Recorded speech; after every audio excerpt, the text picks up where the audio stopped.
name's Noon Silk. I'm a student at RMIT, and I've also been a programmer for a while.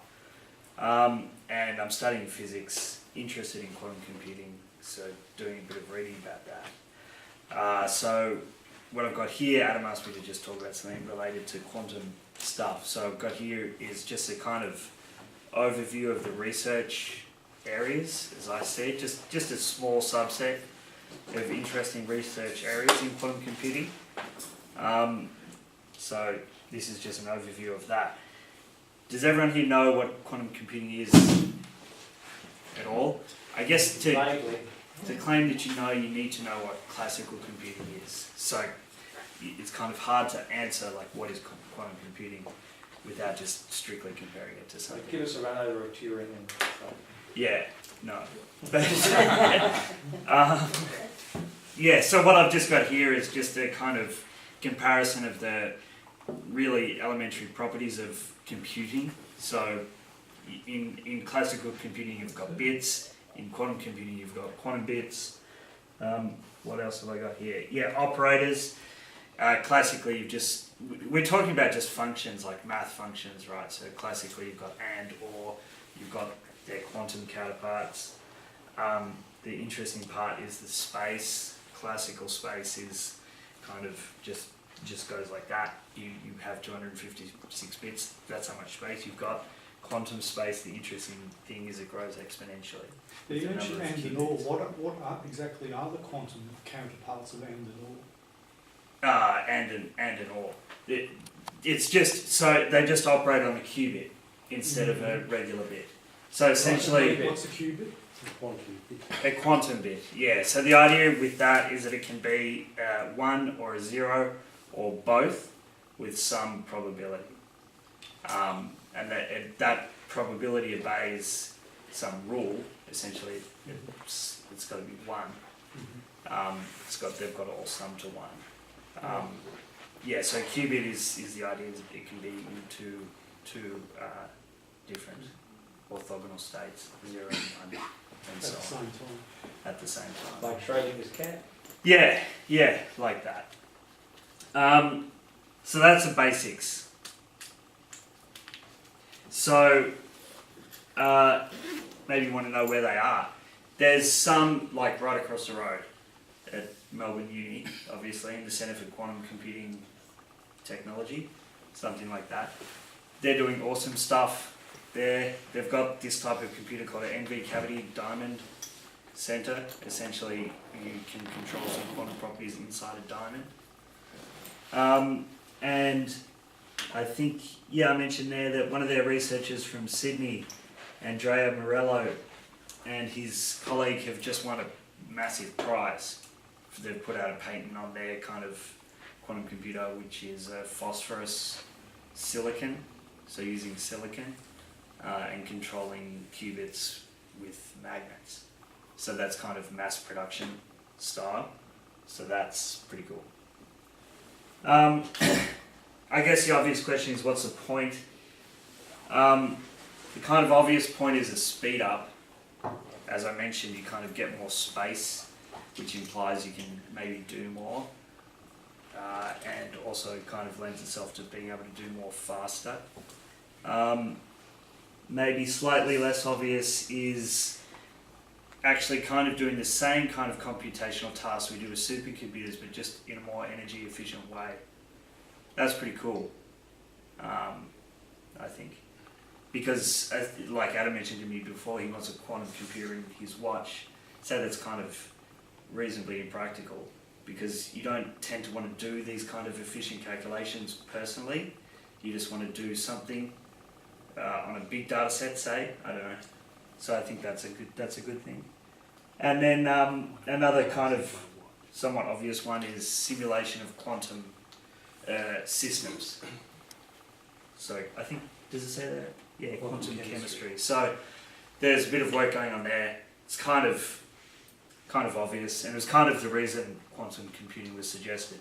Useful, obviously, and arguably that kind of simulation you could claim is intractable classically, because it just grows too far to be computationally feasible.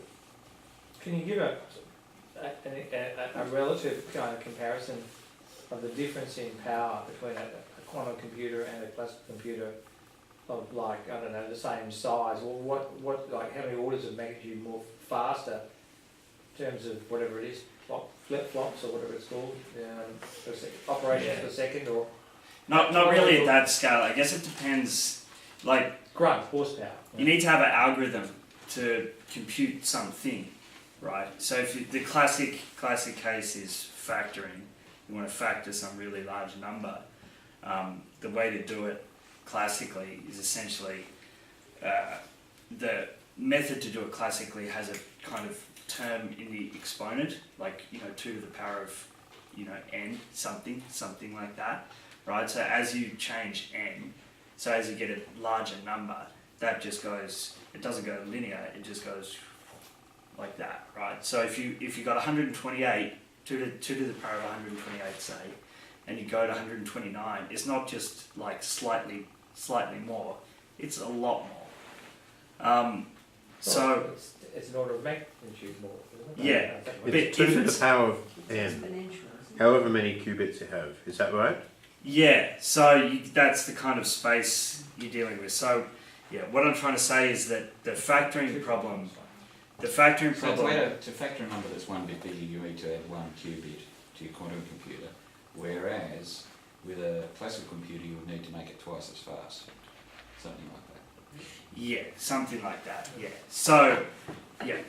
So essentially you get more qubits, which let's claim it's easy to add qubits. Your quantum system is more efficient in that sense. But if it is just exponentially difficult to add qubits, then well, good for you, you've accomplished nothing. And maybe quantum computing is not better than classical computing. That's possible. It's not been proven that that's not so. So an example I'm trying to give you is that factoring a large number takes, 5 minutes quantumly, where it takes 5 million years classically, something like that. It's a big difference in grunt. Yeah, but it's only because we have an algorithm for that. So if you don't have an algorithm, you can't just take a quantum computer and just run stuff you've got on it. You mentioned factoring. Do we have like a number of other types of algorithms we'll be able to run in a quantum computer very easily? Yeah, there's not thousands more. There's a few. I think I'd maybe go on to mention them, but one of them is this kind of classic AX equals B case of solving a linear system of equations. There's a little bit of that going on, and there's a lot of kind of statistical sampling. So that's, I actually don't have much of a background in that, but It would be something like 2 to the power n. That is a exponential. That can only be solved in exponential time. So it would be a simple thing like that. They would be solved in linear time, whereas in classical computing, they would be solved in exponential time. So, How do you actually read out answers? well, essentially there's a model for doing, like, how do you read out answers on a classical machine? That's easy, because they're defined and they're fixed value levels. But the Well, values what does that mean? Well, it's a zero. What I'm trying to get Every at point is zero or there's a model where you compute, and you've got a circuit model for classical computers, Yeah. right? And you just run your system through a circuit. Yeah, and but you pull get, out zeros and ones. Yeah. But how do you that can't read qubits, because qubits don't know whether they're 0, 1 or whatever. Well, no, they obviously do know. There's a amplitude associated with them, and then when you measure that, if you have a set of qubits and you measure the state, it collapses to 1. So you're either measuring zeros or ones at that point. Yeah. And that somehow there's an algorithm which enables you to go from massive uncertainty to massive certainty. Yeah, essentially there's a measurement process. So you have a state, and then you want to go. You have some state, and you go, well, okay, it could be in a 0 state or a 1 state. You go, well, I want to measure the 1 state. Yeah. I've worked with computers since magnetic core memory, so I know, the whole how classical works. So Right. So I was just describing how. yeah, but I'm still missing the point as to how you can put this. The point is that the qubits don't have a value. until you read them out. But how do you then potentially do a calculation with them? Well, no, they do have value. You just can't get it. So, But they have all the values at once. Because that's well, no, they have the values as described as you kind of create it through the algorithm. So you start with some state where you have qubits you have the all zero state, and that's what you've got. And if you measure it, you get that because it's 100% guaranteed to be in that state. And you modify it, and you can maybe change the probability of getting, like it's in binary. Say you change the probability of getting a 7, which is just 0, whatever that is in binary. You change that to be 50%, and then the chance of getting every other number is also 50%. Say they've all got that value, right? Because you're looking at an algorithm describing it. But when you measure it, you don't know what you get. But how do you know that solves the problem? Well, this is the process of creating algorithms. So that's the process of designing algorithms, understanding how they operate. Yeah, I've done lots of algorithms from basic sorts to thousands of other things, Okay. No, I understand algorithms. I don't understand how you do quantum algorithms at all. It just doesn't make any sense. Right, well, you just do it in that fashion. You have a state. You have a kind of algebra. You have this thing called a Hilbert space, and you have vectors, and then you're essentially manipulating that through these operations, through a CNOT, or an AND, or an OR, or the Fourier transform. So Shor's algorithm uses the Fourier transform, the quantum Fourier transform. And this turns around and factors large numbers. Yeah, it solves like a kind of like more confusing problem than that, or more simple, like not the exact problem, but a problem that you can use to factor it. So it can, as I understand it, and I'm just no background in higher science like you guys. The advantage of a quantum computer is it whereas a classical computer it simply works on the simple mathematics of binary logic, ones and zeros, and then just faster and faster processing of ones and zeros to get you more and more power information processing. And it purely operates in, like you might say, standard logical operations, if you like. Boolean logic, I think it's called. Boolean, whatever, algebraic operators. But a quantum computer is going from cyberspace back to actual physics, utilising physical properties somehow. In some sense, it's using the properties of physics to do, because it's quantum physics we're talking about, aren't we? Yeah, well, you use quantum physics when you build the machine, so that can kind of be done separately. I mean, So that's a separate. I'm just trying to get a picture. Is it actually using the properties of electrons? Yeah, the sort of Janus-based property of electrons to be one thing and another thing at the same time. That property, the property of electrons is superposition.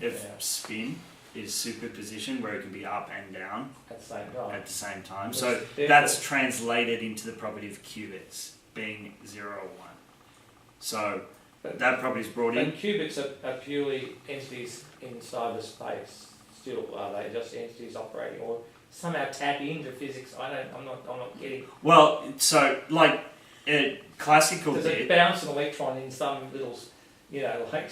Well, maybe this will help. A classical bit can be have a 1 or a 0 represented by a magnetic field, right? So, like a bit, it doesn't really exist. It's just a concept you use to show. Well, okay, now I can count to 8 by just adding numbers, and you've performed math in bit arithmetic, binary arithmetic. You do the same thing with qubits, right? But one representation for them in a machine is spin on an electron. So there's other quantum properties. So we somehow model an electron in the operation of this quantum computer. Yeah. I'm just asking the dumb questions here. Yeah, no, that's fine. Maybe I didn't explain that very well. And so so the idea is that the qubit lives in this thing, which qubits live in this thing called a Hilbert space, which is just vectors, which are just matrices. Which is a matrix constructed out of some specialised algorithm, software algorithm. No, well, Yeah, You have to you use think of it more matrices. like plumbing. Yeah. The quantum computers are more at the stage, if you built an algorithm out of Dick Smith electronics, right, except with qubits, that's where quantum computing is at the moment. It's kind of plumbed together and you get an algorithm. You don't program anything, you kind of bolt it together to perform the algorithm, and you entangle things on the input and you entangle things to measure the output. This is where I'm getting missing it. And Entangling is a physical, like a Yeah, it's process a of physical experiment. process. If I could, like, if I wrote something on the board, what you'd see me write is like a, grid, with Do you want to use the numbers in board? it. I don't know if it Go makes for it. sense, but it's just purely maths, Yeah. algorithm development, and the physics of it is the engineering part. Like, what do we make our quantum computer? Do we have out it, as a quantum computing program written in like using C++ and stuff like that, or am I It could be. weirdly missing the In point the here? future, maybe, but at the moment, no. You build it using the basic building block Correct. components, and you physically. The wiring could be optical. You're firing lasers through a whole bunch of glass and whatnot. And Right, so there's not actually it's not a disk somewhere with a whole bunch of... No, it's nothing like it. It's completely Yeah. alien and foreign. That's because we're just not there yet. Well, that's what I'm saying, it's more of a Eventually- physical experiment thing almost. Like. And when we So when we maybe you say- could just give us a feel of where quantum computing is up to. Yeah. As I understand it, one of the issues is it's very difficult to scale up the number of qubits. As to Yeah. the engineering part, I don't know about Okay. that. It is difficult because controlling more is harder. Hopefully not exponentially harder, but it's harder to some degree because they interact more, and the interactions between electrons kind of just destroys a qubit because you lose your spin, say, or something. That's the biggest threat to quantum computing is the interactions from the outside environment destroying the You state. generally got to have stuff at nearly 0 degrees K. Yeah. Although I don't know how they're going with Is this where Bose-Einstein condensates come into the picture? Or? Yeah, this silicon phosphorus thing though is pretty cool. So, and that's Is just that a using pun? well, somewhat, but it's also just using magnetism, right, like we use on current computers. So yeah, you mentioned like, can you write a quantum program in C++? Right now is the time to develop quantum programming languages, and also the architecture for quantum computers. So it is hard to kind of get a grasp on what an algorithm looks like, but technically, The hardware architecture you're talking about. yeah, As, because as I opposed thought to... you were to talking about the bundle- software development, because Microsoft have actually started building like an emulator for topological quantum computing. Is that right? I know they work on topological computing, and I know a lot of people have got emulation layers for essentially just doing maths in this kind of Hilbert space thing and just manipulating vectors. Like MATLAB, I don't know if any of you guys know MATLAB. This is a common engineering tool for manipulating. One of the original programmers of that was interviewed in the Faraday cage. Steve, yeah. So you can do quantum computing in MATLAB, right? So all you're doing is manipulating vectors, and then it's just that it will be exponentially slow. So they're pretending there's a quantum computer. They're not actually using it. They're just So we're already Simulating. developing the algorithms now, Yeah, or the developing simulate. what it would be like to run an algorithm on a quantum Yeah. computer. If Kind it of exists. getting ready for the time when a quantum computer suddenly magically appears. Yeah, exactly. So it's because there's a Magic. lot of people doing That's a lot it. of work. So some people do the algorithms, some people. I do mean, from the engineering. little bit I know about computer science, a classical computer has is it called a von Neumann It architecture? is, yeah, Right, which somehow relates back to Turing and Church and all their yeah. principles. Is there some guy who's like put his, or his girl, pardon me, or in Yeah. person, conscious being, who has like laid down, or we're still not there yet, laid down the foundational architecture for a quantum computing? Is that sure? Or No, that's been done. That's been done, and people are What's still this kind of person's doing name? it. There's a model called QRAM, put down by Neil, I think. Do you know? no, I don't know that. Yeah, but he's put down a quantum RAM kind of model. There's another couple of types. Essentially, the idea is that a quantum computer will interact with with a real computer, a classical computer. Arguably as much as it can, because classical computers are kind of safe. Like, you do your work in the quantum world, you get your speed up, and then you go, okay, well now let's save our result and move on. Shor's algorithm is part classical. It's not all done on a quantum computer, it's just... So it's sort of like a coprocessor kind of, or a graphics processor or something like that. That's specialised sort of machine. Yeah, so you imagine it as a black box that you shoot your function to, and maybe it just completes really fast, and then you grab it back, or then there's the idea of like an entire quantum computer that's constantly in a, so. In spin. So the idea is that there is that opportunity to kind of have a go at that stuff. So a good way to think of it would be where we were in 1910 when they first invented the valve, and they managed to make on off not gate with it.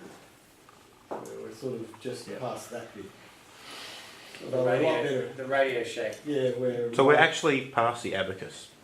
Well, we're as far as I know, within the last year they got to the amazing result of factoring 15 in the quantum computer. Funnily enough, 3 and 5 came up. No, 3 qubits, I think. Seven.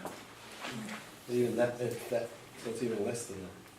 Yeah, Can you factor 15 on an So in abacus? some sense the qubits all calculate in parallel. So we're not past Whereas that. with a von Neumann computer, everything's kind of done in a serial sort of fashion. Whereas somehow... Yeah, there's kind of two components to the quantum parallelism. It is parallel, but there's another equally critical important part, is that you interfere all the parallel results. And you only take the one you want. Because you can create picks one that's the right answer. Yeah, because if you create a parallel list of answers and they all have the same probability, that's useless. Because then when you measure it, you just get one at random. And this seems to be a good moment to segue into the connection between quantum computing and many worlds theory, or parallel universes theory, which I'm just throwing it out there. I'm not saying I know anything about that, but that's the core idea. That's Deutsch's idea, I think. That, Well, if you keep getting right answers in this universe, you must be getting the wrong ones in a lot of places. So the idea is that when you go into a superposition, such a pessimistic viewpoint.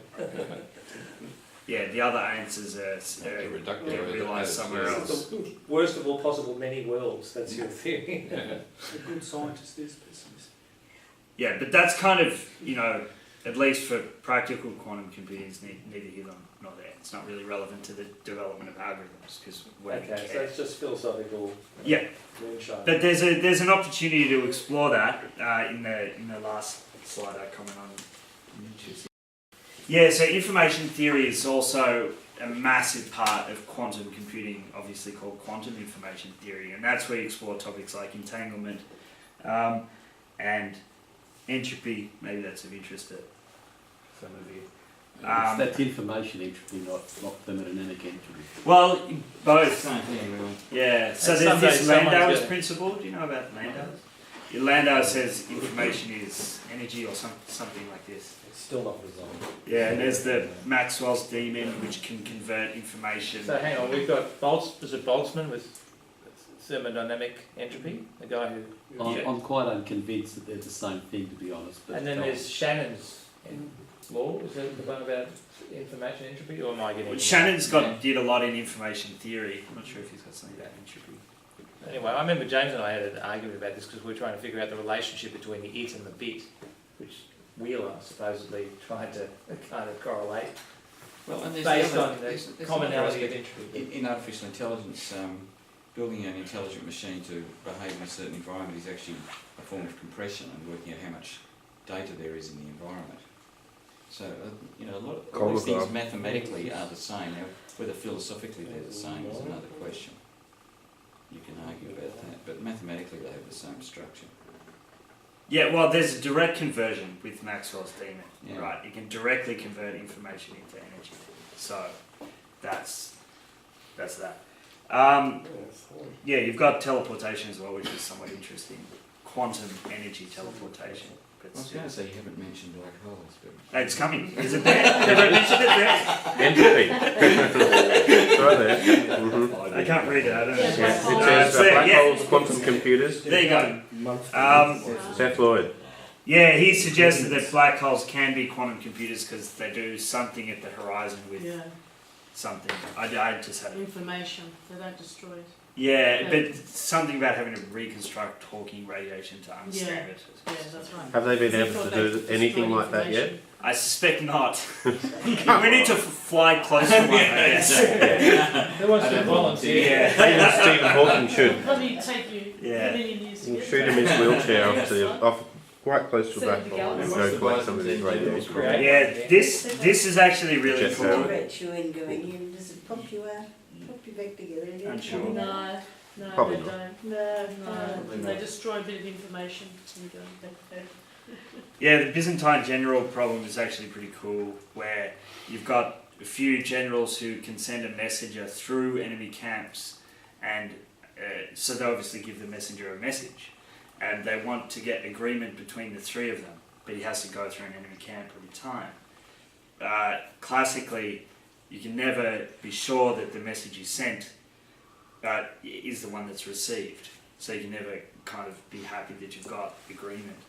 But quantumly, there's a solution to that, which I think is really cool. I don't know what it is, but it exists. The paper's there and you can have a read of it. Wait on. So the energy teleportation, Yeah, wouldn't that violate thermodynamics? no. Conservation of momentum? Well, it mustn't, because it's possible. So the idea is that from when you have zero energy in a vacuum, actually if you've done like any kind of reasonably elementary quantum mechanics, it's not zero, the energy, when you're at the ground state in some harmonic oscillator. It's actually just a little bit. And using those kind of fluctuations, you're able to kind of essentially do some, have a box here and have a box here, do some work here, communicate classically over here, and then do some work here, and the energy comes out here, gone from here. So, I guess because there's kind of symmetry there, it doesn't break anything. It's really cool. It's pretty recent, I think. Reasonably quite recent, like 2007 or something like that. What about entanglement, networking for entanglement? Do you think that's possible? What do you mean? Like networking information through sending information through entangled bits or a series of them. you can Switching them in certain ways that convey and switching out maybe a few of them in certain ways that convey information to another node at the other end. You mean of the fast and light information? yeah, that's No, not faster. Just you're not even traveling. You're just flipping bits. You're just flipping entangled bits.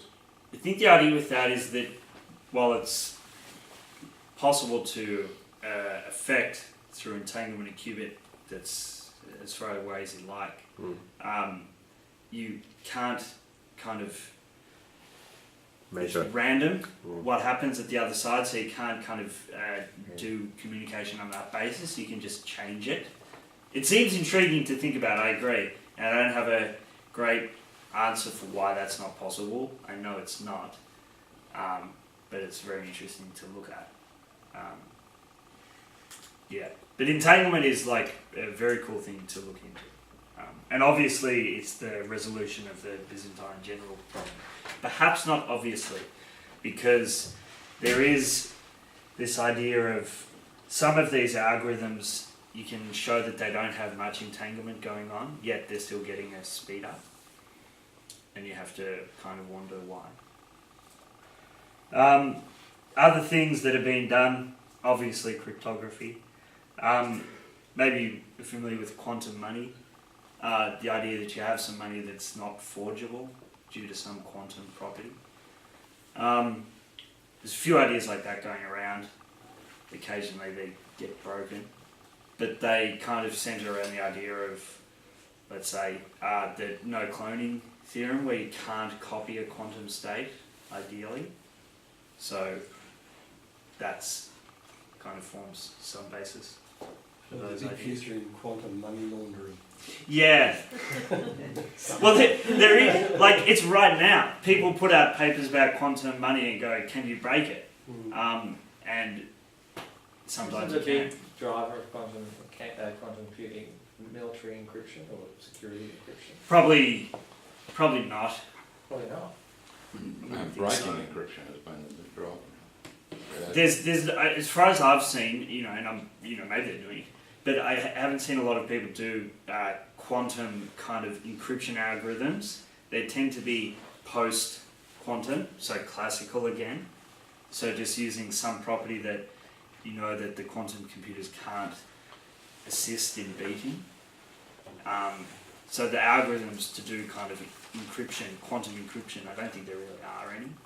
There's obviously the Shor's algorithm to factor numbers, which would affect RSA, which is what's used in SSL, which is where you do your banking and so on. So that's over once quantum computers can factor numbers of the size that are used there. And perhaps interestingly, anything they save now can be used because the keys are exchanged in the SSL protocol. So it's not like you're safe. You're only in danger at some point in the future. All your data's in danger now if people are saving it, which is somewhat amusing. Yeah, quantum key distribution is another area, but that's kind of somewhat amusing as well, as that it often relies on a classical channel for its security. But the idea is that once you establish a channel, it's provably secure. So, and then maybe the other thing that's of interest to kind of philosophy stuff is this idea of foils, where you modify some property of the world and then decide how that affects quantum computing or computing in general, complexity theory and so on. Scott Aronson's done a lot of that. It's really cool. What do you mean, modify a part of the world? Well, say you decide, can these things called closed time-like curves exist? And if they do, what impact does it have on quantum computing? And it has the impact that quantum computing is now as powerful as classical computing, which is not unreasonable. So it may be evidence to suggest that these closed time-like curves could exist. What's a closed timeline curve? Time-like curve. Okay, right. I don't know a great deal about it, but I think it's an idea where something about the grandfather paradox, and you've all It's a loop. Yeah, maybe you know more about it than me, Dan. The grandfather paradox is that if you can travel back in time, you kill your grandfather, therefore you're not alive to kill him.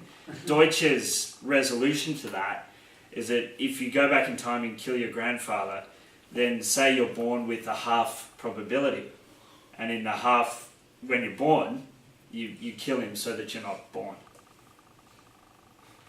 Solved.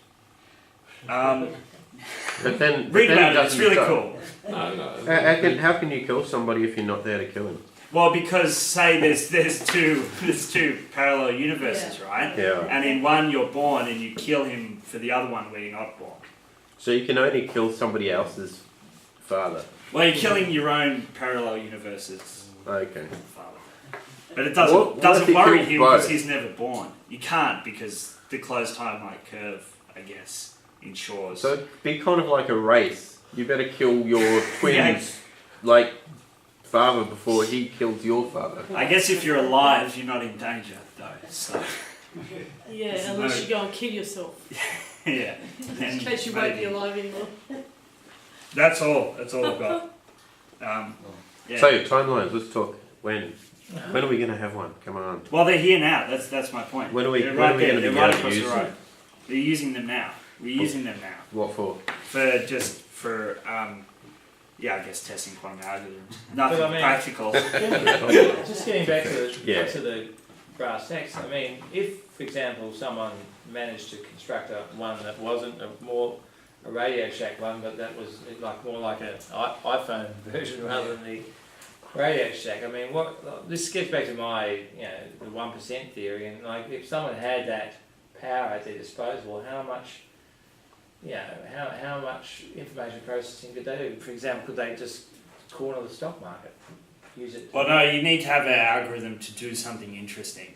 So I guess it'd depend what kind of algorithm you had and what benefits it could give you. Probably the greatest one, and far more efficient than the stock market, would be to just get millions of people's credit cards, and all you have to do for that is capture encrypted SSL traffic now and wait, and anyone on your network can do that. So if you want to be worried about something, feel free to be worried about But that. if you had a quantum computer in your iPad or anywhere, no current encryption system would stand. Well, no, RSA wouldn't stand. Several others would. It would defeat. Sorry? It would But defeat. not all of, but not all of it. So can it do discrete logarithms? Like Yeah, it can. Yeah, Can do Shaw that. Shaw put out the same thing. Oh. He put out factoring and discrete logarithm. But there's this other one called ECC. I forget what that stands for now. Elliptic curve cryptography. All right. And I think that's is not attackable I mean, by it. the reason we had what was that March spike in the stock market or collapse? That what was it called? March Flash crash. Flash crash. Thank you. Man knows his words better than I do. The flash crash. And there's been so much talk about high-speed computers, high-frequency trading in the Yeah. markets, and I have this great paranoid suspicion that that someone in there, just the place to go to get that stuff, will be grabbing higher-powered computing resources to use it to take the market. You also need high performance networks as well. Yeah, I think the thing with high performance computing is being right next to the exchange, and essentially that costs money. And I would suspect a guy with an algorithm that can just Yeah, but the thing about high frequency trading is it's not I don't think my understanding is it's not really algorithmic. It's just like, well, it's just response, and you just buy and sell. So Well, actually, a lot of it. did you have a question? Yeah, I'm just a bit confused here.